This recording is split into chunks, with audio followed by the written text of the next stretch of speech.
오늘은 3월 마지막 주일이고 사순절 넷째 주일입니다. 이제 6월절이 가까이 오고 있습니다. 구약의 6월절은 신약의 예수님의 부활절로 바뀌었습니다.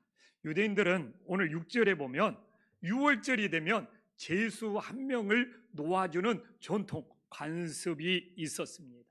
그런데 6월절에 제수가 석방되려면 세 가지 조건이 필요합니다. 혹시 6월절에 예수님이 석방되기 위하여 세 가지 조건이 필요한데 그 세 가지 조건을 알고 계신 분이 있습니까? 이분은 대단하신 분이에요. 몰라야지 제가 설교하는 맛이 나죠. 첫째는 반드시 유대인이어야 합니다. 이방인은 안 돼요. 두 번째는 무엇이냐? 정치범이어야 됩니다. 정치적인 문제로 잡혀야 돼요. 세 번째는 시기가 중요해요. 6월절 어린 양을 잡기 전에 풀어줘야 돼요. 그러면 당시 제수들이 많았을 거 아닙니까? 근데 이제 빌라도 법정에서 이 세 가지 조건을 만족시키는 사람을 찾아야 될 거 아닙니까? 없으면 석방이 안 되는 거예요. 근데 열심히 찾아봤어요. 유대인들을 먼저 골랐겠죠? 그리고 유대인들의 죄를 따져보면서 정치적인 문제로 잡힌 사람들을 찾아보고, 그리고 아직 6월절 어린 양을 찾기 전인 거예요. 이렇게 세 가지 조건을 만족시킨 사람을 찾아보니까 딱 두 사람이 나오는 거예요. 바라바와 예수님이 이 세 가지 조건에 딱 해당이 되는 거예요. 그러면 이제 빌라도 법정은 서바이벌 재판이 되는 거예요. 한 명은 죽어야 되고 한 명은 풀려나야 돼. 그래서 빌라도 법정에서 이제 한 명은 죽이고 한 명은 풀어주는 이 서바이벌 재판을 진행하는데 이게 웬일입니까? 7절에 보면 당시의 법대로 하면 그래도 두 사람 중에 살인죄를 저지른 바라바가 당연히 죽어야 되고, 사람을 상해를 입히지도 않고 죽이지도 않는 예수님이 풀려나야 돼. 근데 이게 빌라도 법정은 웬일인지 살인죄를 저지른 바라바는 풀어주고 전혀 죄가 없는 예수님에게 십자가형을 온도했다는 거예요. 그래서 왜 그랬지? 왜 예수님이 풀려나야 되는데 바라바가 풀려나고 예수님은 십자가에서 죽어야만 했지?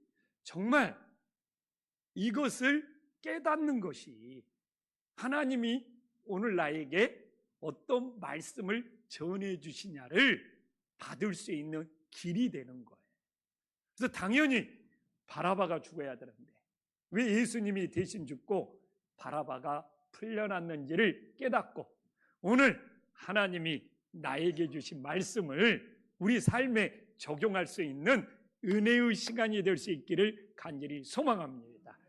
근데 빌라도 법정에서 예수님은 처음부터 끝까지 한마디도 아니하시고 침묵으로 일관했다는 거예요. 왜 그랬을까요? 오늘 3절에 보면 당시에 빌라도 법정에서 예수님에 대해서 여러 가지를 고발했어요. 근데 빌라도 총독이 놀라는 거예요. 이렇게 많은 사람들이 예수님에 대해서 고발하는데 예수님은 아무 대답도 하지 않는 거예요. 침묵하고 있는 거예요. 이게 오직 있으면 빌라도 총독이 아니 이렇게 잡혀와가지고 이렇게 많은 고발들이 있는데 아무 말도 않고 침묵하는 예수님을 보고 빌라도도 놀랍게 여기는 거예요. 왜 그럴까요?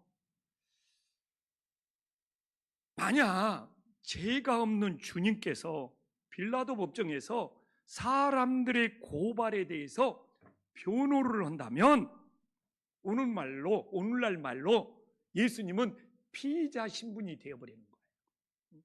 죄인이 되어버리는 거예요. 그렇잖아요.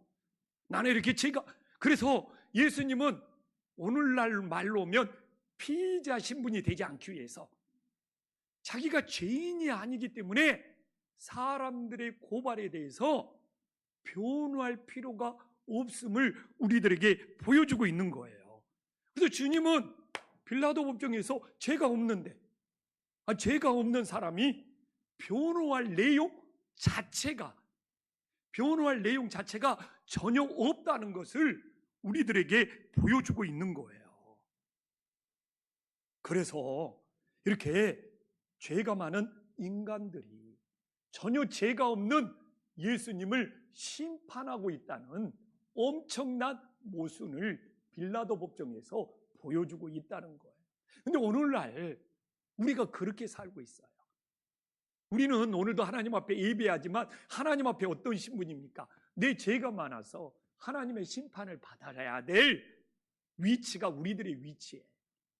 근데 다 오늘날 누구나 자기들이 다 주님의 자리에 올라가서, 재판관의 자리에 올라가서 다른 사람들을 판단하고 심판하고 평가하고 비난하고 있어. 이 주객이 전도된 모습. 그래서 오늘도 하나님 앞에 진정한 예배자가 되고 하나님 앞에 해결을 받기 위해서는 내가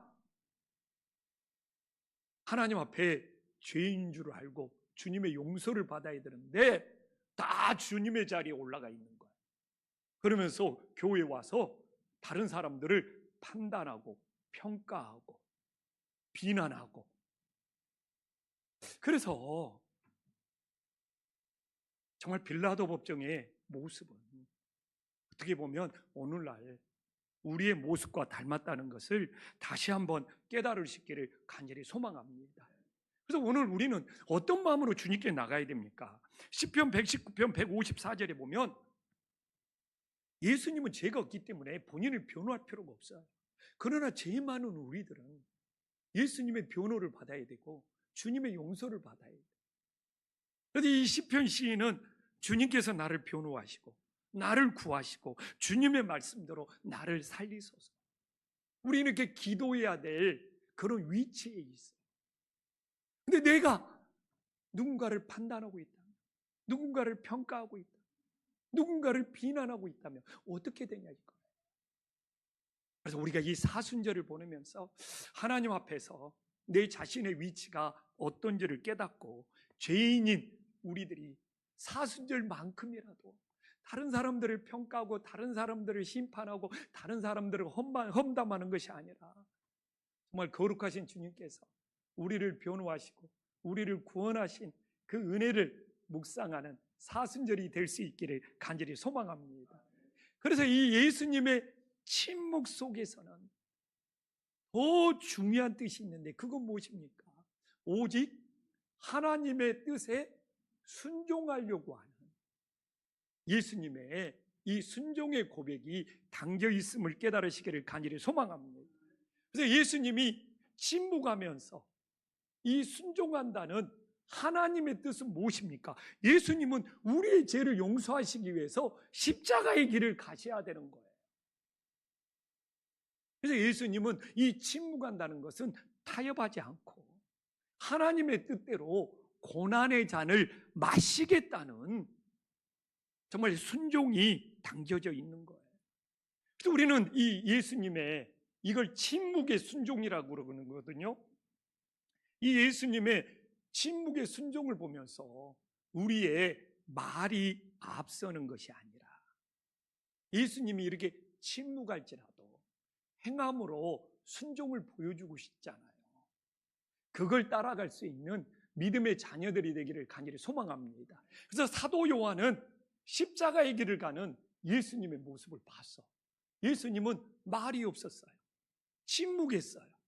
그런데도 그 침묵의 순종을, 침묵 속에서도 십자가의 길을 따르는 정말 그 놀라운 사랑을 보여주고 있는 거예요. 그래서 사도 요한이 예수님을 떠올리면서 요한일서 3장 18절에 야 자녀들아 우리가 예수님처럼 말과 혀로만이 아니라 행함과 진실함으로 십자가의 사랑을 보여주자는 거예요. 근데 저도 지금 설교를 하고 있지만 너무 찔려. 나도 말과 혀로만 이게 앞서는 것이 아닌가. 정말 예수님처럼 예수님 침묵했잖아요. 한마디도 안 하셨잖아요. 그러나 그런 침묵 속에서도 행함과 진실함으로 십자가의 길을 가시는 걸 보여줬잖아요. 이게 진짜인 거죠. 그리고 오늘 봐보십시오. 이 행함과 진실함을 함께 연결시키고 있어요. 내가 교회에서 아무리 큰 걸 행했을지라도 진실함이 없으면 다 무너지는 거예요. 그래서 저 같은 목회자가 얼마나 큰 일을 행했느냐, 얼마나 교회를 크게 행했느냐, 이것도 중요하지만 그 행함이 하나님이 받으시려면 거기에 뭐가 있어야 돼요? 그냥 성경에 나오면 뭐가 있어야 돼요? 진실함이 있어야 돼요. 근데 오늘날 내가 이렇게 큰 일을 행했으니까 진실하지 않는 걸 무마시키고 덮어달라는 경우가 너무 많아. 이렇게 큰 일을 했는데, 이렇게 큰 교회를 했는데 좀 이렇게 잘못한 거 좀 덮어줄 수 있지 않느냐, 이런 식으로 세상이 변질되고 타락하고 무너져가고 있는 것이 오늘날 우리 눈에 보여요. 그래서 이 침묵의 순종, 정말 말과 혀가 앞서는 것이 아니라 이 행함과 진실함으로 십자가의 길을 가셨던 그 주님을 따를 때 우리 교회가 회복되고 우리 믿음이 회복되는 놀라운 역사가 있기를 간절히 소망합니다. 그러면 이제 빌라도 법정에서 서바이벌 재판이 진행되잖아요. 이 한 사람은 죽고 한 사람은 풀려나야 돼. 근데 이렇게 빌라도 법정에 보면 옳고 그름으로 판결을 내리는 것이 상식이고 공이고 공정인데 이 감정에 따라 충동질이 끊임없이 일어나고 있는 엉터리 재판을 보여주고 있는 거예요. 그래서 11절에 보면 이 대제사장들이 종교적인 기득권을 지키기 위해서 사람들을 충동해서 바라바로 놓아주고 예수님은 풀어달라고 합니다. 근데 우리가 알아야죠. 왜 이 충동질이 문제가 됩니까? 옳고 그름은 따지지를 않아.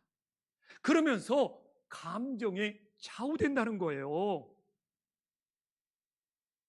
우리 예수님 믿는 사람들이 이 충동질에 조심해야 돼요. 오늘 봐보십시오. 14절에서 빌라도가 처음에는 옳고 그름을 따지려고 그래. 그래서 예수님이 무슨 악한 일을 했느냐, 옳고 그름을 따져보자. 근데 이 옳고 그름, 무슨 악한 일을 했느냐고 물어보는데 이 감정에 좌우되는 충동이 그렇게 무서워. 충동질하는 감정에 좌우되니까 더욱 소리 질러서 십자가에 못 박게 만들라는 것이죠. 그래서 우리가 신앙생활을 하면서 이렇게 감정이 우선되면 주님의 말씀이 아니라 충동질에 끌려가는 거예요. 그래서 우리는 영적으로 깨어서, 오늘도 저는 그래요. 사단은 세상은 계속 충동질을 해서 막 감정에 끌려가도록 만들고 있는 것이 오늘날 세상의 분위기예요. 그러나 예수님을 믿는 우리들의 자녀들은 오직 하나님의 말씀을 붙잡고 따라갈 수 있는 믿음의 자녀들이 될 수 있기를 간절히 소망합니다. 지금 산불이 일어났는데 유튜버들이 조회수 올리고 돈 벌려고 얼마나 막 충동질을 하고 있어요.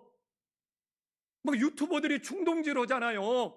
막 지역 감정을 자극하고 막 이념 감정을 자극하고 막 간첩이 산불 저질렀다고 그러고, 이 충동질에 우리가 감정이 끌려가 버리면 무슨 산불 났는데 지역 감정이 무슨 필요가 있어요. 온 국민이 합심해서 도와야지. 근데 유튜버들은 충동질에서 감정에 끌려가게 만들잖아요. 너무 마음이 아파요. 뭐 이쪽 지역에서 비행기가 나면은, 사고가 나면 그 사고 난 사람들을 온 국민이 합심해서 도와야 되는데 지역 감정으로 충동질해가지고 감정에 휩쓸리게 만들잖아요. 그리고 뭐 그쪽에 이념이 어쩌니 또 이번에 그냥 산불이 일어나니까 또 거기에 지역 감정이 기대가지고 유튜버들이 극성을 부리고 또 뭐 거가 뭐 정치적인 이념이 어떠니, 정말 우리들이 여기는 옳고 그름이 없잖아요. 정말 우리나라가 망국의 길로 가는 거예요. 산불에 우리들이 모두 다 마음을 모아 정말 하나님이 산불을 진화시키고 정말 이재민들을 돕고 이게 예수님의 사랑, 예수님의 마음이지, 이 옳고 그름은 사라져버리고 충동질에, 이 유튜버들의 충동질에 감정이 휩쓸려 버린다면 오늘 이 빌라도 법정과 다를 바가 뭐가 있어요? 분명히 빌라도도 처음에는 도대체 예수님이 무슨 악한 일을 했느냐? 근데 충동질하는 감정에 휩쓸려 버리니까 옳고 그름은 상관없어, 예수님 죽여달라, 이것밖에 남는 것이 없잖아요. 그래서 오늘 정말 우리가 세상에 이 충동질하는 감정에 따르지 말고 정말 우리는 예수님의 옳은 말씀, 정말 예수님 믿는 사람들 정신 차려야 돼요. 정말 세상은 별의별 방법으로 충동질해서 감정에 휩쓸리게 만듭니다. 우리는 오직 이 오르신 주님의 말씀을 붙잡고 정말 정신줄 놓지 말고 믿음의 길을 가서 교회를 지키고 가정을 지키고 우리나라를 지킬 수 있는 믿음의 자녀들이 될 수 있기를 간절히 소망합니다. 또한 빌라도 법정에서 뭐가 나오고 있습니까? 이 에고, 이 자, 이 에고라는 자라는 것이 얼마나 죄짓게 하는지를 보여주고 있잖아요. 이 무리들이, 유대인들이 기대한 건 뭡니까? 자기들이 원하는 것은 예수님이 이스라엘 왕이 되어서 로마의 식민지에서 정치적인 해방을 시켜달라는 거예요. 근데 예수님은 유대인의 기대, 무리들의 기대가 아니라 하나님의 뜻대로 죄악에서 우리를 해방시키는 구원의 길을 가신 거예요. 그러니까 무리들이 예수님께 너무너무 실망한 거죠. 왜 우리 원대로 안 해줘? 왜 우리 기대대로 안 해줘? 왜 로마의 식민지에서 해방을 안 시켜줘? 막 열불이 난 거예요. 그래서 오늘 13절에 그냥 반복적으로 다시 소리 지르면서 그를 십자가에 못 박게 해달라는 거예요. 왜 우리 원하는 대로 안 해주냐? 엄청 실망해가지고. 이게 바로 에고에서 나오는 거예요. 이게 바로 자아에서 나오는 거예요. 이 자아, 이 에고, 내 원대로 해줘야 되는데, 내 기대대로 해줘야 되는데, 왜 내 원대로, 내 기대대로, 이놈의 자아,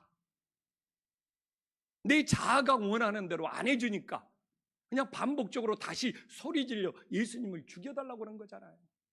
근데 빌라도 총독도 못된 놈이야.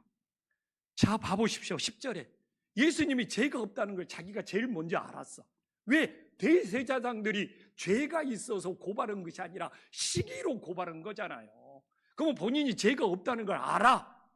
근데 지금 무리들이 폭동을 일으키려고 해.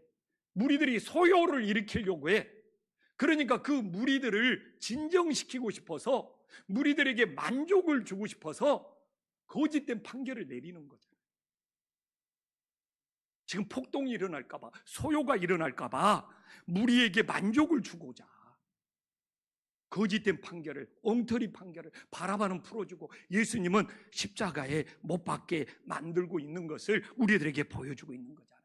왜? 총독의 무리들이 폭동을 일으키면 이 로마 총독의 자리가 위태로울까봐. 그럼 오늘 여기서 무리들과 빌라도 총독의 공통점은 무엇입니까? 에고에서 나오는 이기심이에요. 에고에서 나오는 자기 중심이란 말입니다. 이 에고가, 이 자아가, 이 아집이 그렇게 무서운 거예요. 이 에고, 이 아집, 이건 자기 기준대로 안 되면, 자기 중심대로 안 되면 그냥 분노가 나오든 제거를 하든.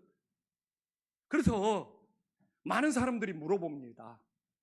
원죄가 도대체 목사님 뭐예요? 원죄가 도대체, 제가 제일 많이 받은 질문이 원죄라는 질문이었어요.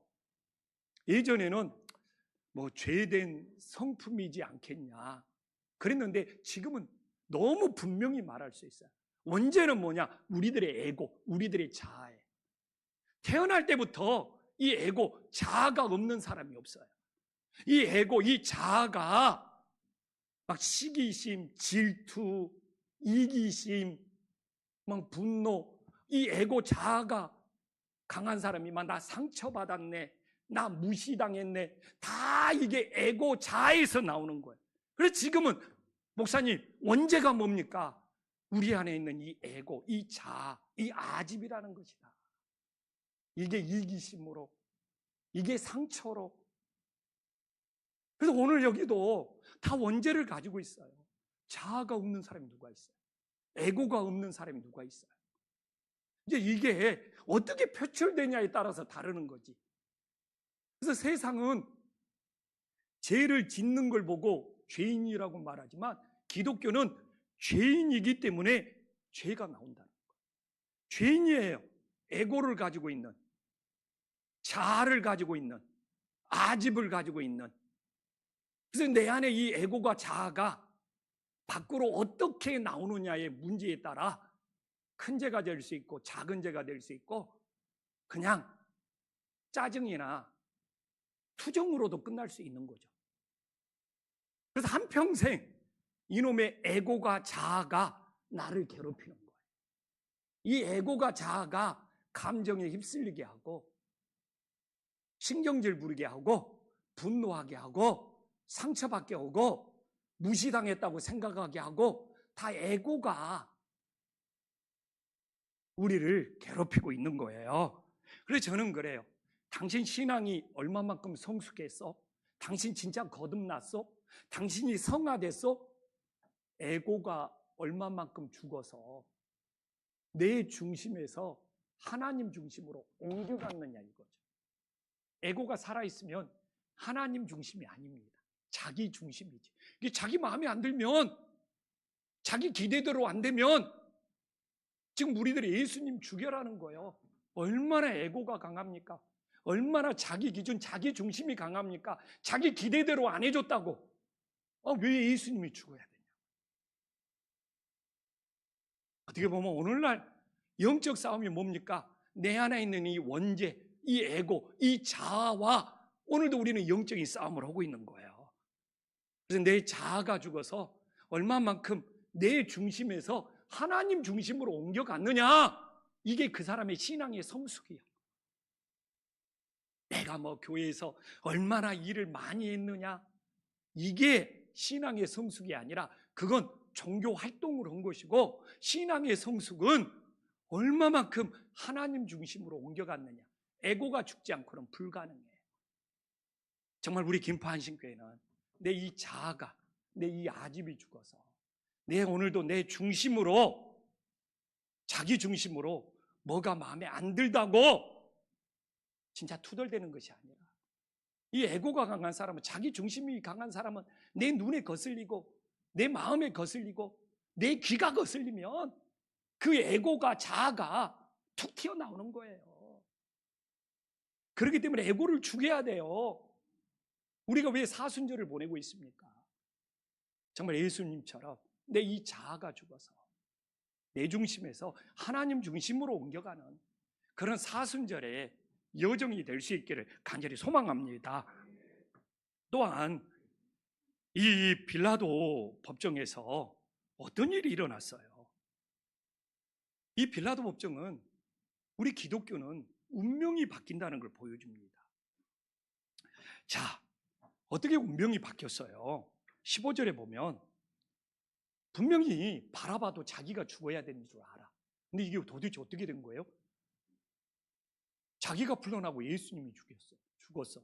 그러면 빌라도 입장에서는 운명이 바뀐 거예요.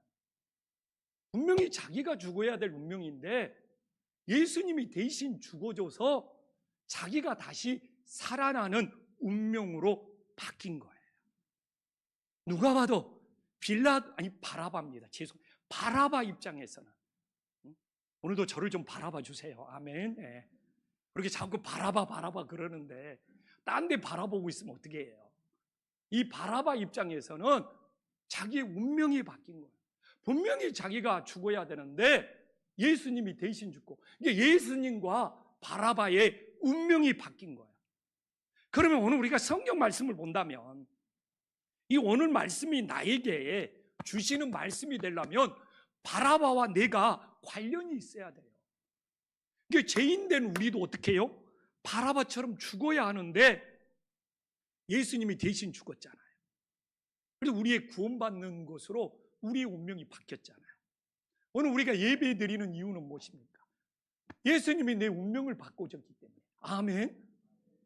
오늘 우리가 영과 진리로 예배 드리고 마음과 뜻과 정성을 다해서 예배 드리려고 하면 바라바처럼 내 자신의 운명을 예수님이 바꿔주신 것을 믿어야 되는 거예요. 내가 죽어야 될 운명인데 예수님이 대신 죽으셔서 내 인생의 운명을 바꿔주신 거예요. 그러면 저는 그래요. 연쇄작용이 일어나야죠. 아니, 내 운명 바꿔준 것만 아멘, 감사하면서 내 운명이 바뀌었다면 내 중심에서, 자기 중심에서 하나님 중심으로 바뀌는 것이 연쇄작용이 일어나요. 연결이 돼야 돼요. 도미노 현상이 일어나야 돼요. 예수님이 나 죽을 운명인데 구원해 주신 운명으로 바뀌었어. 아멘 아멘 하는데 자기 중심에서 하나님 중심으로 안 바뀌었어. 에고가 살아있는 것이죠. 아집이 예수님한테 좋은 건 받고 힘든 건 그냥 내 마음대로 하고 싶고 그 아집이 자아가 그래서 문제인 거예요. 연쇄작용이 일어나요. 내 운명이 바뀌었다는 증거가 있습니까? 예, 있습니다. 예수님이 내 운명을 바꿔줘서 자기 중심에서 하나님 중심으로 변화된 겁니다. 이 고백이 진짜 믿음이 됨을 깨달으시기를 간절히 소망합니다. 왜 다윗이 위대한지 압니까? 왜 다윗은 자기의 운명이 바뀐 것을 하나님 중심으로 보여주는 거예요. 시편 봐보십시오. 다윗은 자기 생각이 없어. 자기 고민이 없어. 자기 생각, 자기 고민은 어떻게 정리되었냐? 하나님 앞에 내가 죄인이라는 거. 모태에서 태어날 때부터 죄인이라는 거. 그래서 나도 옛날에 모태에서부터 엄마 뱃속에서부터 내가 죄인이었다. 이런 다윗의 고백이나 사도 바울의 고백을 이해를 못했어요. 근데 지금은 이해합니다. 우리는 생명이 만들어질 때마다 이 에고 자아가 있어. 이 에고 자아로 보면 우리는 엄마 뱃속에서부터 죄인일 수 있는 거예요. 이제서 이 얘기합니다. 그러면 이놈의 에고가 자아가 한평생 우리 자신을 괴롭히는 것이죠. 근데 다윗은 이 에고 자아가 하나님 앞에 죄인인 것으로 정리가 돼. 그리고 온통 하나님 생각, 하나님 관심, 하나님 영광, 하나님의 뜻. 이게 다윗의 머릿속에는 내 체면, 왕으로서 내 체면, 내 위신, 내 자존심, 왕인데 너희들이 나를 무시해. 이것은 다 죄인으로, 내가 죄인으로 정리가 됐어요. 어떻게 보면 하나님의 뜻, 하나님의 영광, 하나님의 기쁨, 하나님의 선포, 이게 다윗의 자기 중심에서 하나님 중심으로 바뀐 삶의 모습을 보여주는 거예요, 다윗이. 그래서 세상에서 하나님께서 다윗의 장막을 다시 해보고 하고 싶다고 그러고, 세상에서 신앙생활하는 사람 중에 하나님이 내 마음에 제일 든 사람이 다윗이라는 거예요. 왜?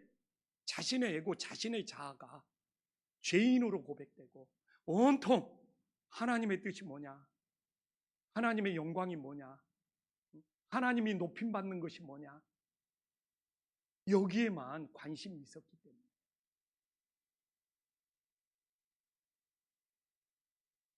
이제 하나님 말씀 마무리할게요. 예수님을 믿는 기독교가 세상 종교와 다른 이유는 뭔지 압니까? 다른 종교들은 다 운명의 지배를 받아야 됩니다. 근데 우리 기독교만이 유일하게 예수님이 우리의 운명을 바꾸죠. 내가 몇 주 전에 라오스를 갔잖아요. 새벽에 산책을 갔는데 승려들이 탁발을 하고 있더라고요.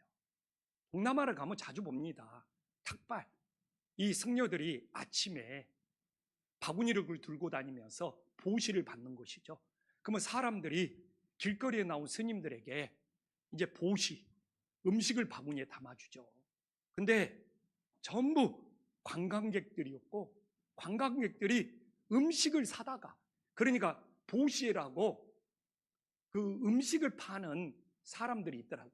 그러면 관광객이 그 보시라고 음식을 파는 걸 사다가 탁발을 나온 승려들 바구니에 다 담아주죠. 그냥 동남아 가면 새벽에 나가면 흔히 볼 수 있는 행렬인 거죠. 근데 이 동남아의 소승불교, 그들은 다 타고난 운명의 지배를 받는다는 것이죠. 운명을 거스르지 말고 운명을 받아들여야지 윤회설을 믿기 때문에 다음 생이 그나마 좀 더 좋아지지 않겠냐. 운명의 지배를 받는 거예요. 힌두교 더 심하죠. 태어날 때부터 계급이 정해져 있기 때문에 운명론보다 더 무서운 숙명론에 갇혀 있는 것이죠. 무슬림, 이슬람교, 그들을 만나보면 충격을 받습니다. 뭐 때문에? 인샬라, 알라의 뜻이다, 신의 뜻이다. 저하고 약속을 했어요. 약속을 지켜야 될 거 아닙니까? 다음날 만나기로 했으면 시간도 맞추고 안 나와요. 왜 안 나냐고 전화 보면 딱 한마디, 인샬라, 알라의 뜻이다, 신의 뜻이다. 그렇게 책임 회피하고 그렇게 핑계대고 그렇게 모든 일들을 자기가 하지 않는 것도, 자기가 뭐 약속을 어긴 것도 다 인샬라래. 인샬라, 알라의, 진짜 인샬라 찾아보십시오. 중동 가서 무슬림들과 사업하거나 교제하면서 제일 난감한 것이 모든 핑계를 인샬라로 돼버린다는 거. 이것도 운명론이에요. 근데 기독교도 내 책임 회피하기 위해서 하나님의 뜻이다. 이러면 우리 기독교 정말 이방 종교 되는 거예요. 이용해 먹으면 안 돼. 이 인샬라는 뜻이 나쁜 뜻이 아닌데 무슬림들이 자기의 핑계거리로 너무 이용해 먹어. 우리도 그럴 수 있어요. 내가 잘못한 거, 내가 실수한 거, 근데 이 에고가 살아서, 이 자아가 살아서 죄를 짓는 것에 대해서 진심으로 회개해야 되는데 그것조차도 하나님의 뜻이었다고. 그렇게 운명론에 우리를 맡기면 이방 종교와 다를 것이 없어서 분별해야 돼요. 그래서 우리 기독교가 이방 종교와 다른 것이 뭐예요? 운명의 지배를 받는 것이 아니라 운명을 바꾸는 거예요. 로마서 5장 8절 봐보십시오. 우리는 이미 죄인이었다니까요. 우리가 아직 죄인 되었을 때 에고, 자아가 있기 때문에 그리스도께서 우리를 위하여 죽으심으로 하나님께서 우리에 대한 자기의 사랑을 확증하심으로 어떻게 됐어요? 우리의 운명이 바뀌었어요. 아멘. 제 이야기에서는 아멘을 안 해도 돼요. 그러나 우리가 이렇게 성경 말씀을 봤을 때는 정말 아멘을 할 수 있는 믿음의 자녀들이 될 수 있기를 간절히 소망합니다. 그래서 죄인인 우리가 죽을 운명이지만 예수님의 사랑으로 운명이 바뀌었잖아요. 그때 내 자아도 내 에고도 함께 죽어야 된다니까요. 오늘날 많은 사람들이 신앙생활을 하면서 힘들다고 하는 이유가 뭔지 압니까? 이 에고가 자아를 십자가에 죽이지 못했기 때문에. 솔직히 저도 오늘 설교하면서 너무 찔려요. 지난주에 왜 이렇게 내 자아가, 내 에고가 나를 괴롭히는지. 그래서 사실 내 자녀들에게도, 내 가족들에게도 설교하면서도 미안한 마음이 있어요. 이놈의 에고가, 이놈의 자아가 너무 괴롭히는 거예요. 자존심을 부리고. 그래도 내가 아빠라는 체면을 따지고. 이렇게 에고가, 자아가 괴롭히더라니까. 꼭 내가 우리 가족들 중에서 무시당하는 느낌이, 그냥 내 감정에 사로잡히는 거죠. 에고라는 감. 우리 가족들이 괜히 나를 무시하는 것 같아. 괜히 나를 놀리는 것 같아. 이게 다 죽이지 못한 이 에고. 근데 이 자아 때문에. 그래서 내가 이 에고 자아는 원죄다. 이거 죽이지 못하면 신앙생활은 고달플 수밖에 없다.